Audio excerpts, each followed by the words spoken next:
బైబిల్లో give up అనే word లేదండి. హల్లెలూయా, అర్థమైందండి? దేవుడు మనతో ఉన్నంత కాలం నువ్వు గివ్ అప్ అనే ఆప్షన్ నువ్వు అసలు పెట్టుకోవడానికి అవకాశమే లేదు. సాతాన్ అంటాడు, ఇంకా నీ వల్ల కాదు, give up, stop trying, stop attempting, stop thinking, stop dreaming. అపవాదం అంటాడు, అంత పెద్ద కలనా నీకు, అంత పెద్ద ఆశ, అంత పెద్ద కోరిక, అంత పెద్ద ఎయిమా, అంత పెద్ద గోలా, నీ వల్ల కాదుగా. నీ బ్యాక్గ్రౌండ్ ఏంటి, నీ ఫైనాన్షియల్ బ్యాక్గ్రౌండ్ ఏంటి, నీ ఫ్యామిలీ బ్యాక్గ్రౌండ్ ఏంటి, నీకున్న పరిస్థితులు ఏంటి, నీకున్న జ్ఞానం ఏంటి, నీకున్న అనుభవం ఏంటి, నీ వల్ల కాదు, గివప్ అంటాడు అపవాది.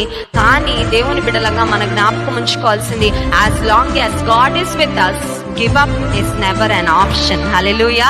గివ్ అప్ అనే మాట క్రైస్తవుని డిక్షనరీలో ఉండడానికి వీలే లేదు. You must keep trying, you must keep going. ముందుకు వెళ్తూనే ఉండాలి, ప్రయత్నం చేస్తూనే ఉండాలి, దేవుని మీద ఆధారపడుతూనే ఉండాలి.